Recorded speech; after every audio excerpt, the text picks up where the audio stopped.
Hello.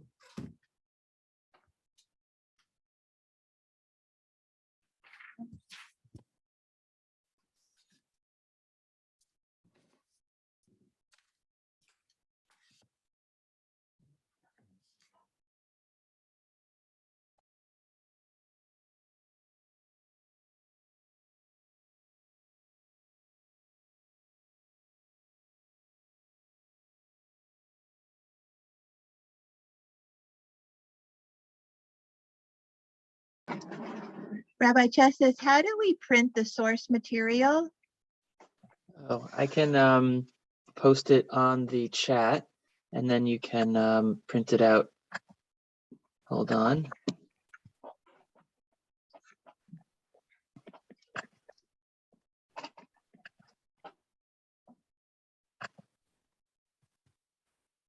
Okay, I just posted it on the chat.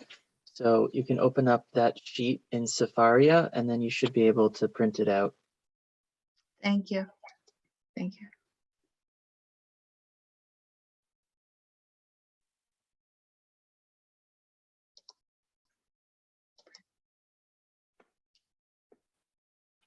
There's 6 pages.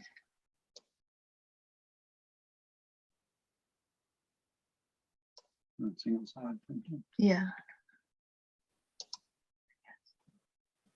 Okay. Also, I can share screen here as well. Thank you. Hey, Marianne. Maria.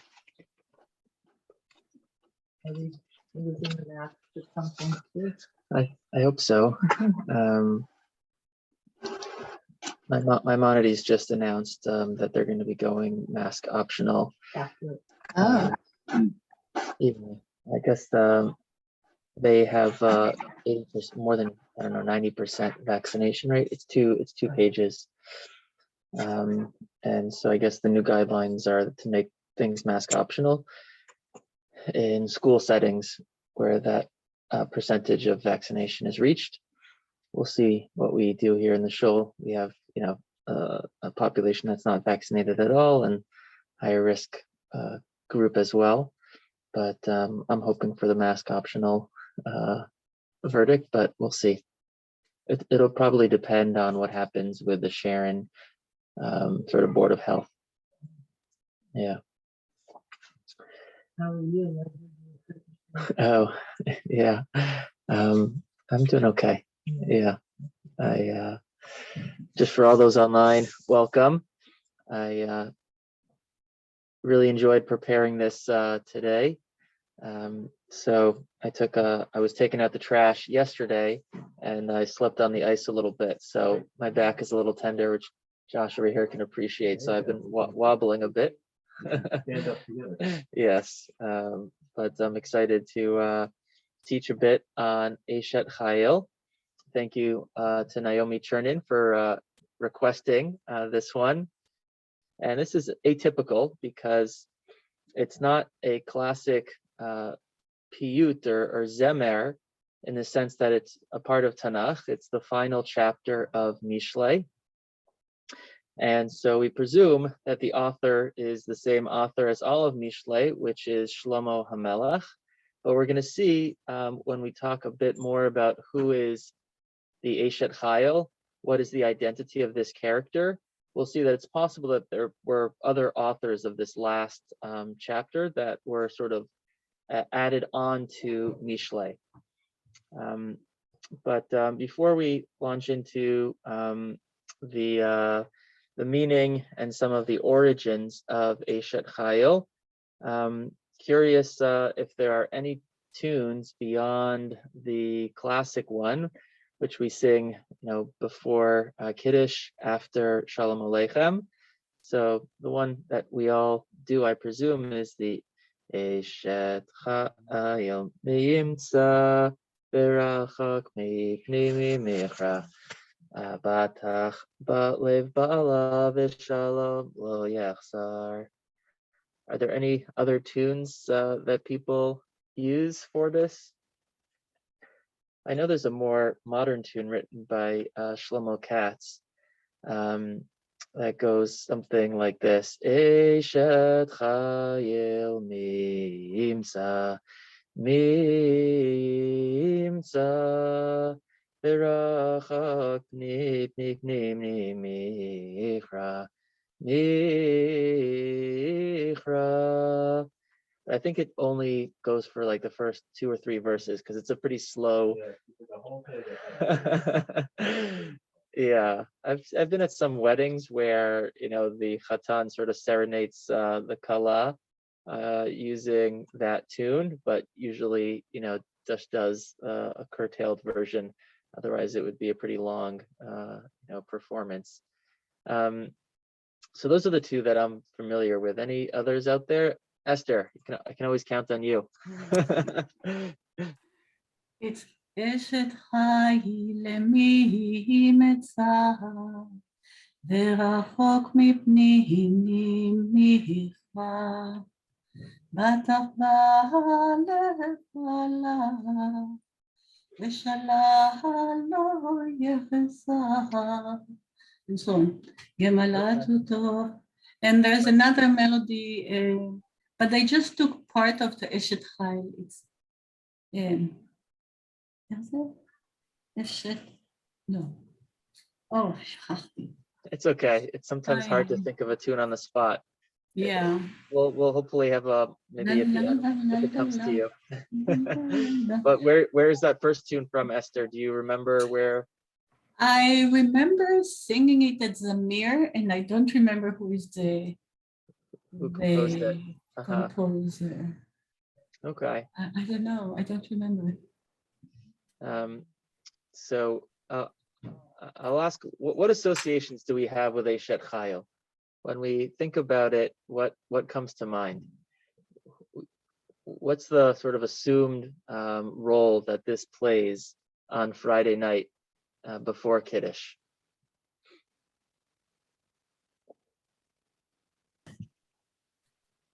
It depends who you ask. Some people would say praising the woman. Okay, so I think that's the classic answer, which is that traditionally speaking, the husband sings this to his wife, appreciating all the toil that went into the preparations for Shabbat. Assuming that she slaved and did all of the work and cooked all of the food and cleaned the whole house and bathed all the kids, and so I think that's sort of the stereotypical understanding of why this is there. And that, of course, works for some couples. I would say in the modern era, there are more couples that split the work in terms of preparing for Shabbat. That's certainly the case in my personal household. And so, some people, have substitutions or other things that they sing at this time, because that sort of classic stereotypical male to female, serenation or appreciation doesn't always fit. But there is actually a different origin of this. That's different from that sort of understanding of the role that it's playing, or that association going from husband to wife. So in several of the articles that I read, and some of the shiurim that I listened to online, the origin of Eshet Chayil in terms of its placement on Friday night is sort of mysterious. Nobody knows sort of when that custom started. But there's a professor at Yeshiva University, Schneier Lyman, a professor of Jewish history, who gave a shiur in Queens in which he was able to show a manuscript of the Sidur of the Shlah. The Shlah HaKadosh had a pretty crazy life. His full name was Yeshaya Halevi Horowitz, and he was born in Prague, ended up dying in Sfat. But he lived in many different countries. And he was kidnapped a few times and ransomed back kidnapped by the government that he was the authority of the time, and ransomed back by his community. He had a really wild life. But in his Sidur, Eshet Chayil is printed before Kiddush on Friday nights. And so that's the 16th century, which is, pretty old, and it's assumed that this was something that came out of the proliferation of minhagim in Sfat, the hotbed of sort of Jewish custom, really in the 15th, mid 16th century was when the Arizal took hold of the Jewish world with his, generativity of mysticism, and a lot of the customs that we have now, we don't realize it can be traced back to that time. So it's likely that this was that the origin of Eshet Chayil being sung at the Shabbat table goes back to the Kabbalistic sort of time of introducing new minhagim to the Jewish world. And if that's the case, then this has nothing to do with a man singing to a woman. It has to do with welcoming the Shekhinah. The way that the Shlah explained it in his Sidur was that the Shekhinah is the female manifestation of Hashem that comes to us specifically on Shabbat. As we've learned before, the Gemara in Shabbat says that the custom of the Chachamim was to go out and to welcome the Shabbat Malka. And we use that line in Lecha Dodi, which was, again, a Kabbalistic sort of invention by Shlomo Alkabet in the 16th century. And so Eshet Chayil sort of fits into that pattern. It fits into that mold of everybody. We welcomed the angels, as we spoke about last week. And now we're sort of formally welcoming the Shekhinah to our home, to our Shabbos table. In which case, the Eshet Chayil is not describing the wife, but is describing the extra special feminine presence of Hashem that is palpable on Shabbat. So that gives a little bit of a different orientation to the meaning of this. But I want to share a few other, actually 5 other theories in the Rishonim, in the commentaries, about who is this Eshet Chayil? What is the identity of this woman of valor? But in order to do that, I want to do a little bit of text first. I want to try and go through the entire, at least the entire introduction to Eshet Chayil. We often think that Eshet Chayil is the last chapter of Mishlei, but it is not the totality of the last chapter. There's actually 9 psukim beforehand, which serves as an important framework for thinking about what Eshet Chayil is all about.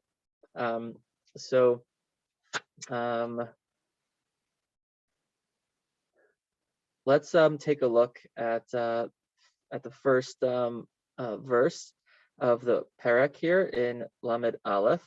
So Divrei Lemuel Melech Masa Asher Yisartu Imo. So Rashi says that Lemuel was means opposite God, the one that faces opposite God. So who is the king that faced opposite God? So he says this is referring to Shlomo HaMelech.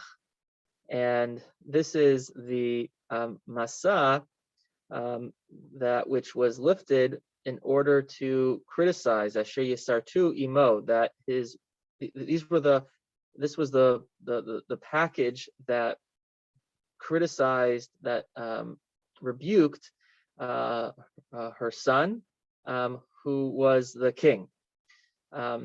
So typically it's very hard to admonish a king, and only a mother of a king can get away with such a task. So who was the mother of Shlomo? Bathsheba.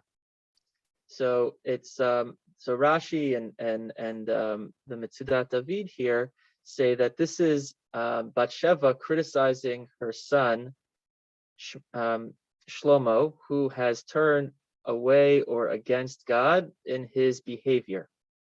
And this is the way that she is trying to rectify and set him on the right path. So let's see what Bathsheba says to her son.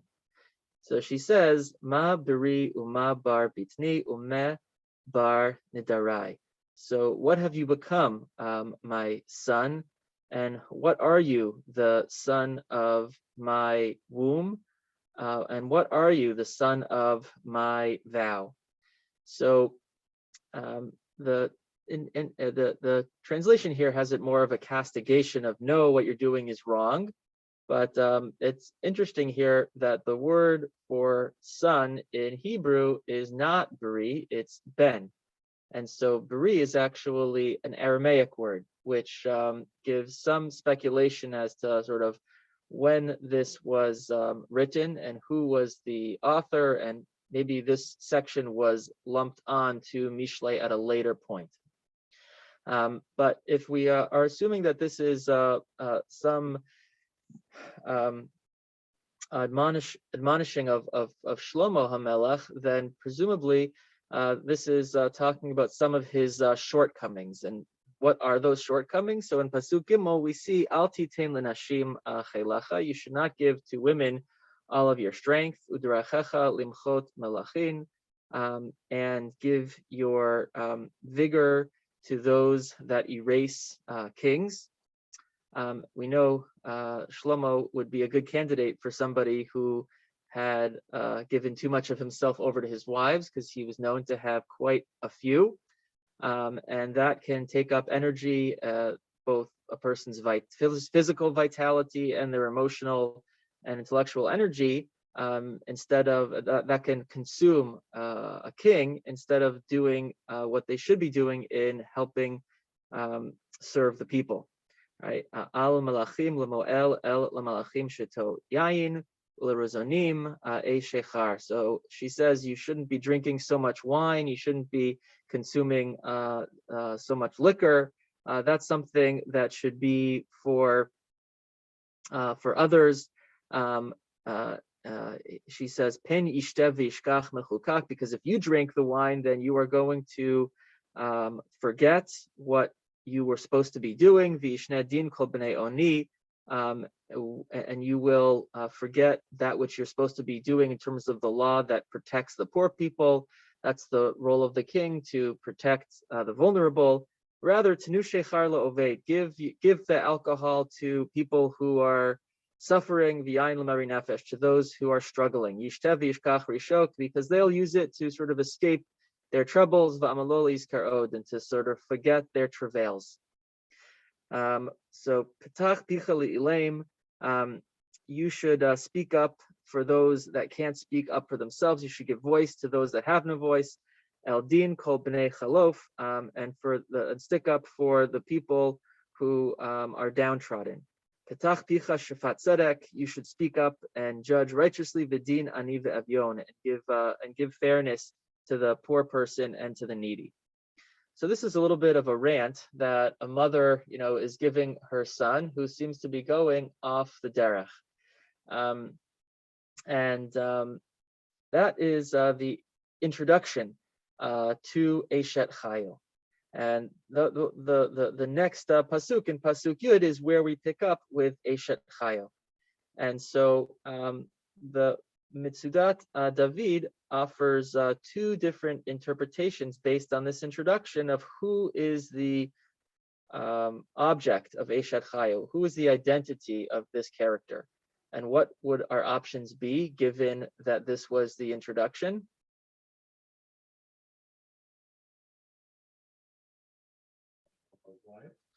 Okay, so if Bathsheba was criticizing the wives that he currently had, this could be her trying to describe the ideal wife, right? That these are the characteristics that you should be looking for in a single form, as opposed to having a multiplicity of wives that have all of this drama that come with it. This would be sort of the profile that you should be seeking to stabilize your kingdom. So that's one answer that's one possibility that the Mitzudat David gives. The other one is that we have shifted speakers here, and it's no longer the mother Bathsheba speaking, but now it's Shlomo speaking. And who might Shlomo be describing in this list of qualities? So the Mitzudat David says, I think this is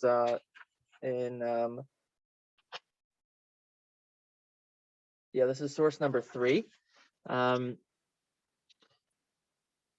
the Mitzudat David says, Eshet Chayil ke hatemo lesefer musarei imo chazar leshevach Eshet Chayil lekavod imo leman hayot la lazikaron.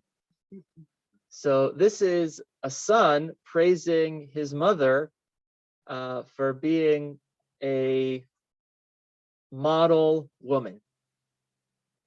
And this is the way that he responds to the criticism by trying to give her a lasting legacy of valor, of great reputation. That the Bathsheba was somebody who meets all of the qualities that we're about to list. So those are two possibilities of the identity of this Eshet Chayil. A third possibility is brought up in the Midrash, and this is in source number 4, that it is referring to Sarah, and that it was actually written or said by Avraham at Sarah's funeral, that this was the eulogy that was given by Avraham for Sarah. So if we look at the Midrash Tanchuman Chayei Sarah, it says V'Avraham Zaken, Zeh Shamar HaKatuv Eshet Chayil Ateret Ba'ala. That's the first time that the phrase Eshet Chayil is mentioned earlier on in Mishlei, that the woman is like the Ateret, is the crown of her husband. Zeh Avraham. This refers to Avraham, Shahaya Mekonen al Sarah, who eulogized over his wife. Ma ketiv lamala min ha'inyan v'tamat Sarah hitchil Avraham libchot Allah v'lamar Eshet Chayil miyimtza. So what was it that Avraham was saying as he was crying over his wife? He was saying these words of who can find such a glorious woman. Batach ba lev ba'ala ematai. So when did Sarah meet the quality of giving of being trustful to Abraham? B'sha'a she'amar la imrina achoti at, when she had to pretend to be Abraham's sister in order to, this happens twice, in order to prevent being kidnapped by Avimelech. And then moving on to the next pasuk, Malatu Tov V'lo Ra, that she bestowed him with goodness and not bad, Kol Yimei Chayeha, the entirety of her life, Darshat Temer Ufishtim, that she sought out linen and wool. When did Sarah do this? This was when she distinguished between Ben Yitzchak Yishmael. She separated between them. Sha'amar Garesha Ama Hazot Viet Bena, because she told Hagar that Yishmael had to be sent away. This midrash proceeds to go through every pasuk of this and connect it to something that Sarah did for Abraham. And this is the origin of the minhag to read Eshet Chayil at a levaya for a woman. Have you experienced that before? Yeah. Online, have you guys seen that before? So it's not uncommon. It really can be traced back to the origin story of it being something that Abraham used for describing his wife and constructing her legacy. So there are just a few more theories about who this is, the identity of Eshet Chayil, and then we'll actually go through the psukim to appreciate the glorious qualities here.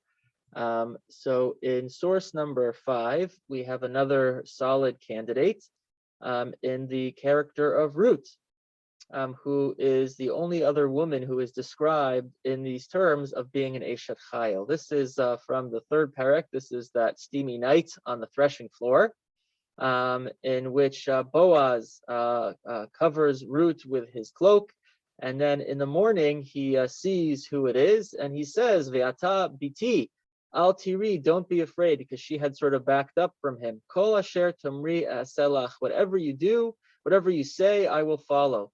Ki odea kol sha'arami, because everybody in this community knows ki eshet chayil at, that you are a fine woman. Right? All of the elders that sit by the gates of the city know your reputation precedes you. Shem tov holech lefanecha, you have a good name, and that is of a reputation of being an Eshet Chayil. And so Shlomo HaMelech would, in essence, be praising the sort of archetypal, feminine hero of his great grandmother, right? Because Shlomo is ultimately a descendant of Ruth. And so that's another possibility of sort of the identity of the Eshet Chayil. And we could devote an entire shir to matching or mapping on the specific qualities that are described in this section to the life and times of Ruth. But we won't do that right now. Instead, we'll just do one more theory for who is the identity of the Eshet Chayil, and that's in source number 6. The Midrash it's called the Midrash Mishlei on this perek lists 19 women that this is I think it's here in source number 6. Naamah, Sarah, Rivka, Leah, Rachel, Batya, Yocheved, Miriam, Chana, Yael, the widow who fed Eliyahu, sort of nameless, but Rachav, Batsheva, Michal, Hatzlel Ponit, Elisheva, Serach, Bat Asher, Ovadiah's wife, and the Shunamit, and Ruth. So there are 22 lines of Eshet Chayil and only 19 women listed here, so it's assumed that the last few lines are all about Ruth. But this midrash, after listing all of these women, goes through and connects each of these lines that are in a 22-letter acrostic of the alphabet to the lives of these women. So the way that this midrash is seeing Eshet Chayil is not as referring to one, all-star person, but many all-stars and their shining qualities, sort of their most noticed and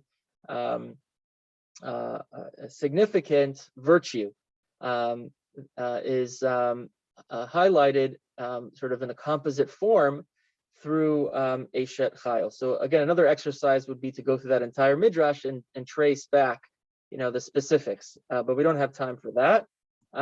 So instead, we're going to just try to go back to the pshat level, which is that this is, I think, Bathsheba describing to her son who is the perfect wife, who would be the trophy wife that you should seek. And this sort of sets the bar and sets the standard for what a Jewish woman should be. And so let's go through the psukim to try and tease out some of those special qualities. Okay. So as we go through this, I want us to just pay attention to the sections, because the Dat Mikra breaks down these 22 psukim into 5 sections.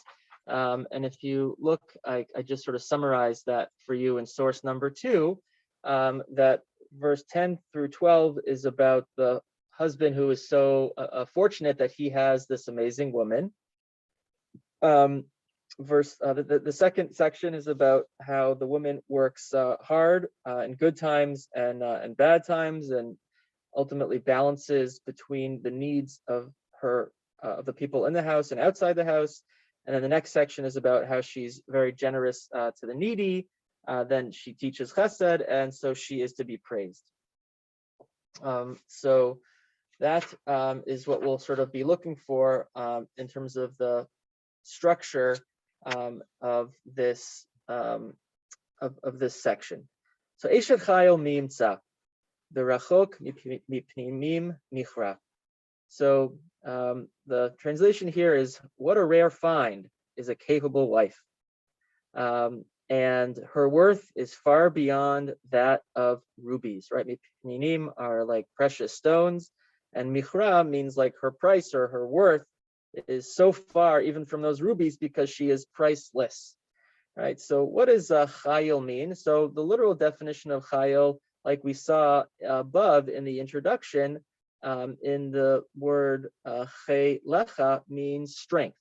Okay, it's referring to a physical strength. But the commentaries offer a wide array of meanings of what this term could mean, and the most sort of entertaining one is that of the Ibn Ezra, who we learned a bit about as the author of Tzama Nafshi 2 weeks ago. Ibn Ezra lived also a really tragic life, and he tried to start many businesses. He was a genius who was able to write, as I said, many volumes of philosophy and medicine and commentary on Tanakh. But as a businessman, he flopped, and he wrote how he started 6 or 7 businesses, and all of them tanked. And he was poor his entire life. And one of the poems that he writes, he says that he's confident that if he went into the Tachrichin business, that nobody would die, or that if he lit if he made candles, the sun would never set, because anything that he put his hand to was gonna fail. And so he in his commentary, he wrote that who is the Eshet Chayil? A wealthy woman. So sometimes you can see the biography of a person come through in their commentary. So he writes that the Chayil here is a prosperous woman of strength who has this sort of economically self-sufficient.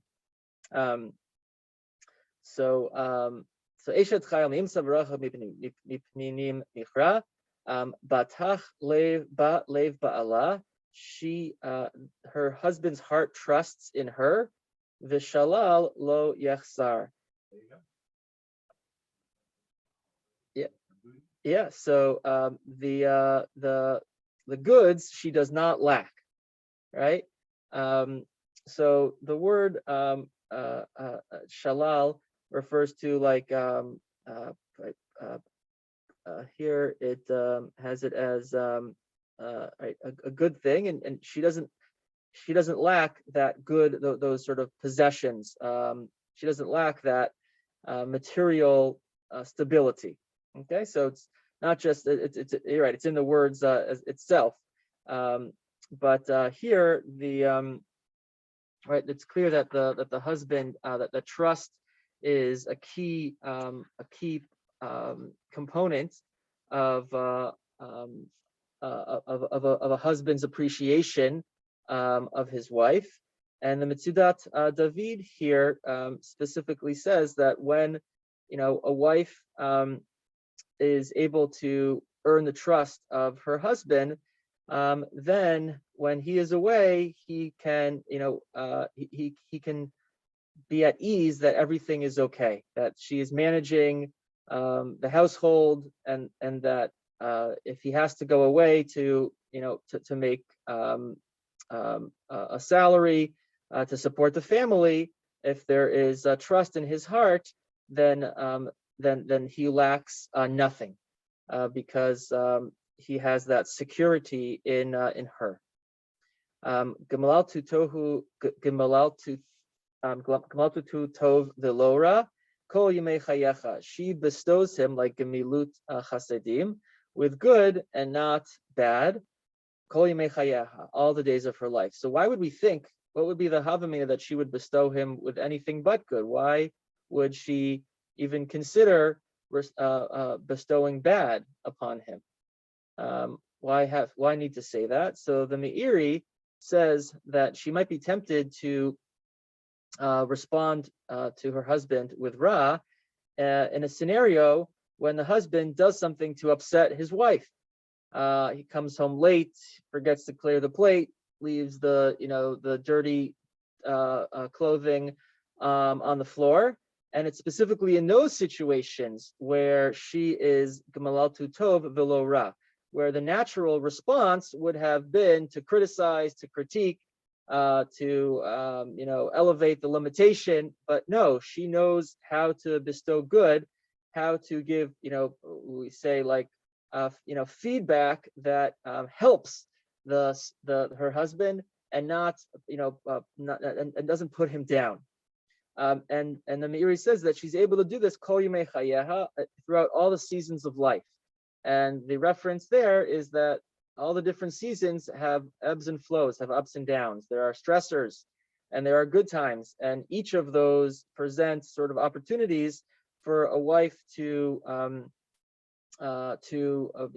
bestow, to respond, to respond to life stresses in a negative way, and to respond to a husband's limitations in a negative way. But a woman who can consistently bestow good in all times is a virtuous woman of valor.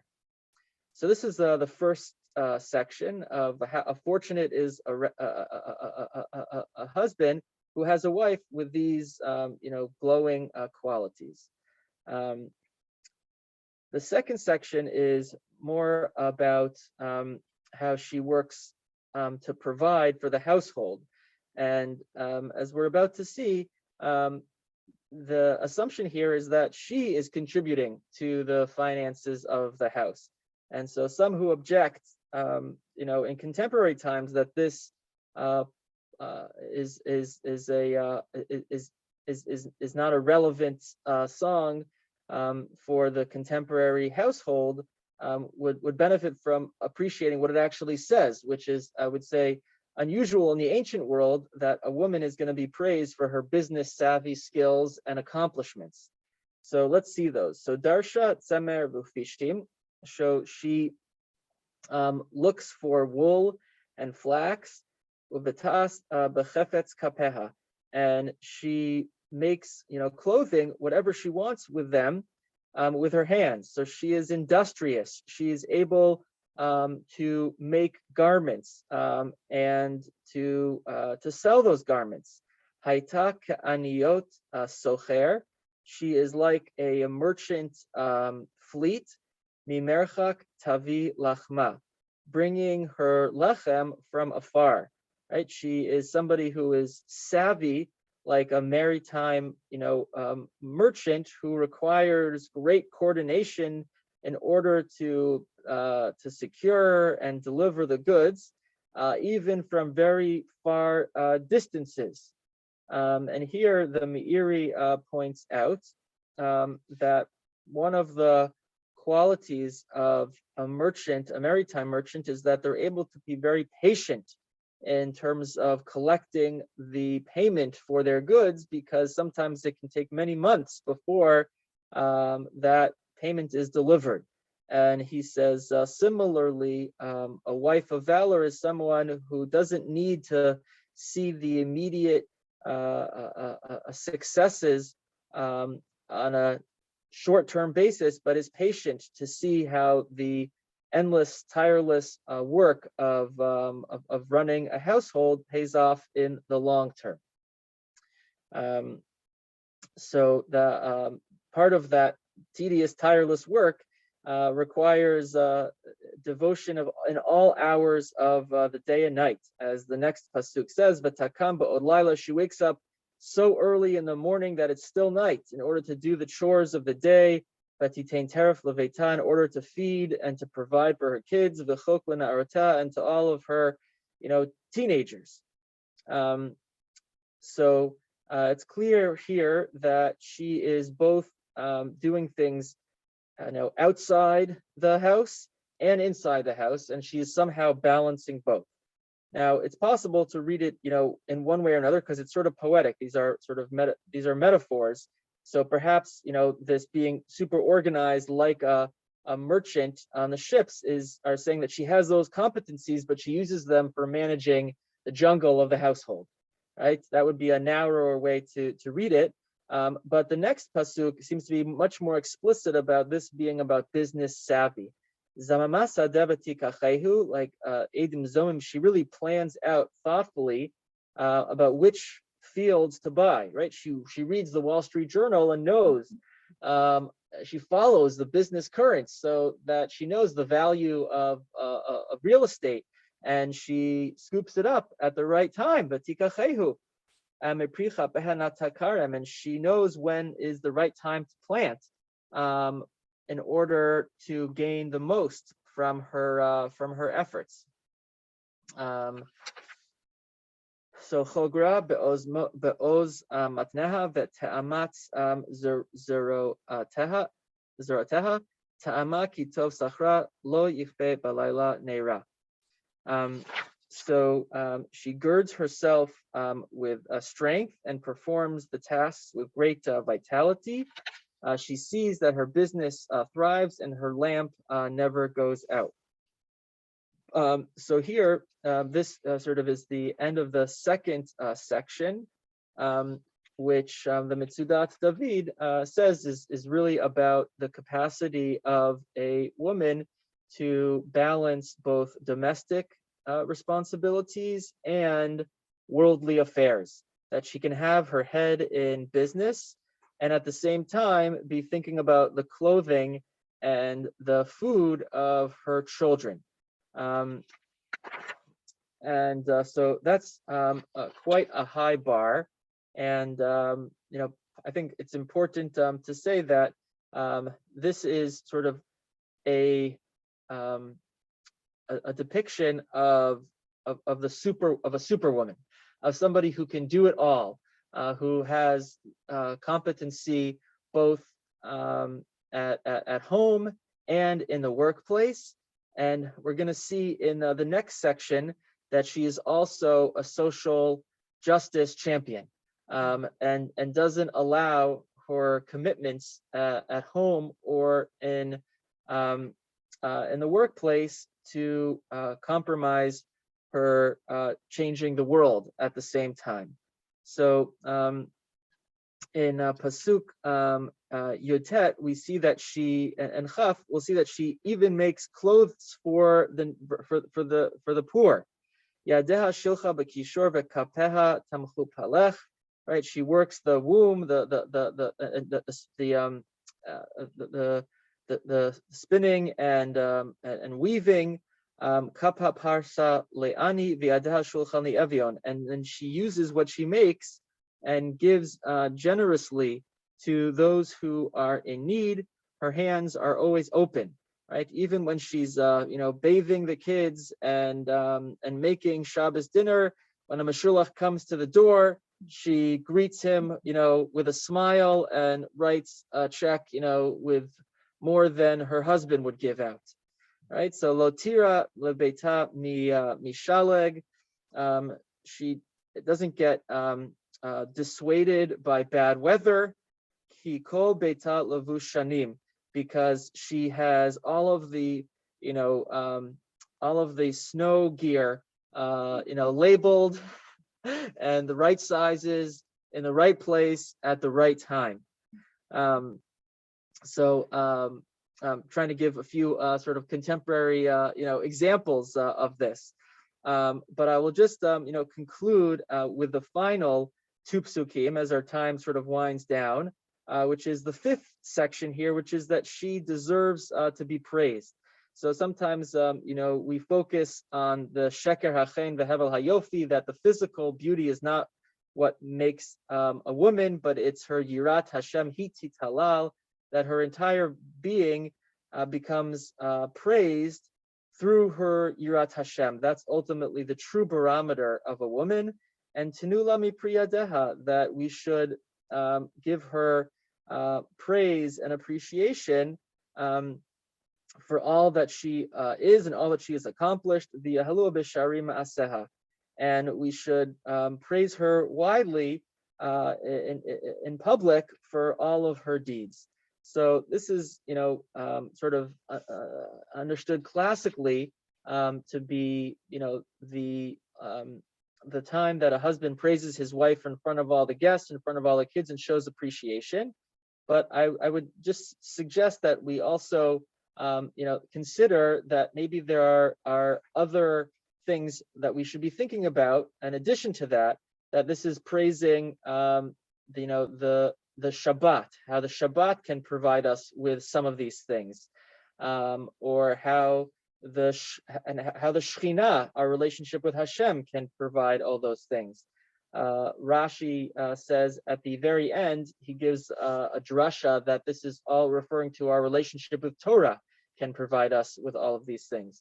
But as I see that it's 8:30, I'll just conclude with a little bit of a funny anecdote, which is the minhag in the Cheses family home, which is that we don't sing Eshet Chayil. We don't sing the Eshet Chayil Meyimtza, and this custom goes back to an experience that Sarah and I had when we were in Israel. In the second year of our marriage, we were visiting some family friends in Elazar, and they had lots of kids. It was a crazy home, and the husband just said, Eshet Chayil Matzati. And that was it. And so I think you've heard this before as we've shared some Shabbos meals together. So that's what we say. I make a declaration. I call it a kid-friendly version of Eshet Chayil. We get to the soup, we get to the chal a little bit sooner. Sarah gets the point, and the rest is commentary. So I'll leave that to you as a sort of option when it's when time is short. But I hope this exercise helps us appreciate who is the woman of valor, a little bit about the origin of it, and gives us again something new to be appreciating at our Shabbos tables this week. Okay, thank you all for joining. Thank you. Thank you so much, Yasher Toa. Thank you, everyone online. Laila Tov. Laila Tov. Very good, thank you.